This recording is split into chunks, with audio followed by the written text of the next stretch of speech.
Bu. Terima kasih sudah datang tepat waktu. Sebelum kita mulai, saya ingin mengetahui bagaimana sih kabar kalian hari ini? Kabar saya lumayan baik Bu, tapi agak sedikit cemas. Saya baik Bu, tapi tadi sempat deg-degan waktu masuk ruangan. Saya baik Bu, tapi saya merasa takut kalau disuruh main.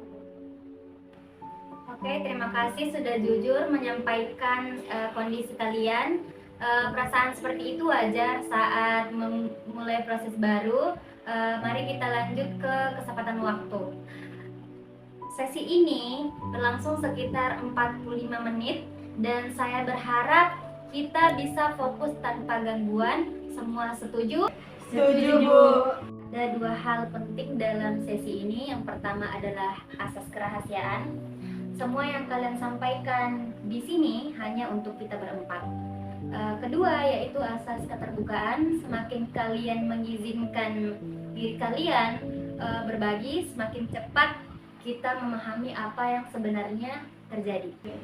Baik Bu. Dengan dasar dan batas waktu yang sudah dipahami, sekarang kita bisa fokus ke bagian utamanya. Kita akan mencoba menggali apa yang membuat Anda merasa cemas, terutama saat harus presentasi atau tampil di depan umum. Yuk kita mulai dari salah satu dari kalian. Boleh kamu mulai saat membayangkan berbicara di depan kelas? Apa hal pertama yang muncul dalam pikiran kamu? Saya takut salah Bu, takut ditertawakan. Rasanya seperti ada yang mengawasi terus. Jika ketakutan itu punya wajah atau suara, menurutmu itu milik siapa? Seperti suara ayah saya. Dulu saya sering dimarahin Bu kalau saya salah jawab. Kalau saya Bu, rasanya seperti ada yang bilang saya bodoh, tapi saya tidak tahu itu siapa. Coba perhatikan lebih dalam. Suara itu mengingatkan kamu pada siapa dari masa kecilmu? Sepertinya suara ibu saya Bu. Kalau saya dapat nilai jelek, ibu saya pasti marah. Kalau saya Bu, saya terbayang tatapan sinis dari orang-orang, tapi mungkin itu cuma perasaan saya saja. Oke, kalian bertiga mendengar suara masa lalu yang menekan kalian sampai sekarang. Suara itu adalah bagian dari super ego yang terbentuk dari pengalaman kalian sebelumnya. Minggu depan fokus kita adalah berkomunikasi dengan suara itu untuk memahami akarnya, bukan untuk melawannya.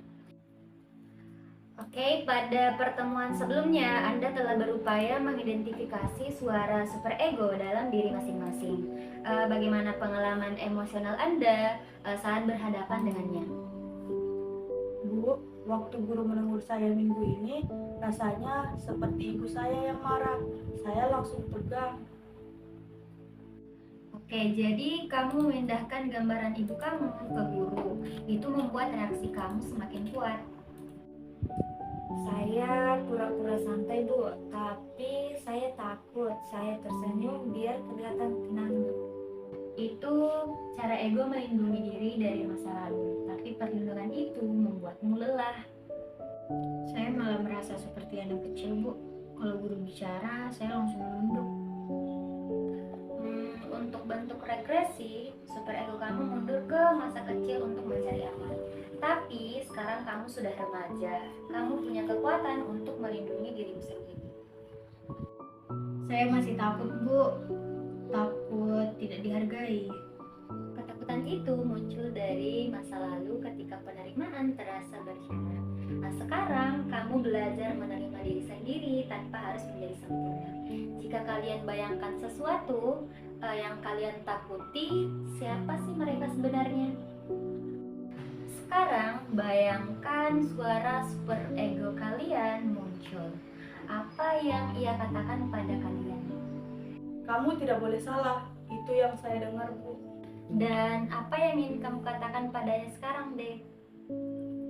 Saya boleh salah dan saya tetap berharga Bu.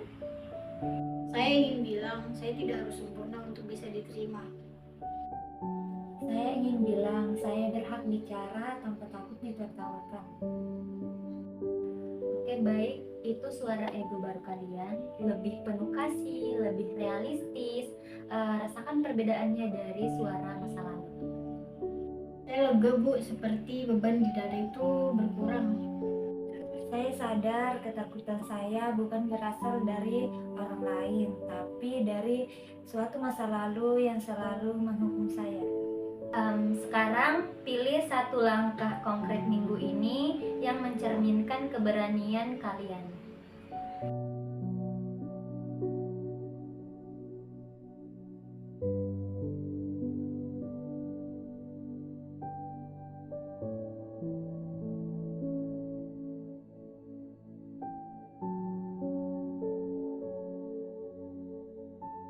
Oke, baik, pertemuan ini merupakan sesi penutup kita. Mari kita refleksikan kembali proses yang telah kalian lalui. Apa pemahaman atau kesadaran paling signifikan yang kalian peroleh? Sekarang kalau gugup, saya bisa bilang ke diri sendiri, tidak apa-apa, saya sudah cukup. Saya sudah bisa bicara tanpa merasa akan dimarahi. Saya merasa lebih berani, Bu. Oke, baik, kalian sudah bekerja keras, kalian berhasil mengenali suara super ego yang keras dan menggantinya dengan ego yang lebih kuat dan penuh kasih. Terima kasih, Bu. Kami merasa sangat terbantu. Sama-sama. Kesalahan kecil bukanlah tanda kelemahan, tetapi bukti bahwa kamu sedang belajar. Kamu tidak harus selalu sempurna. Perlahan, beri ruang bagi dirimu untuk tumbuh, sebab nilai diri tidak ditentukan oleh penilaian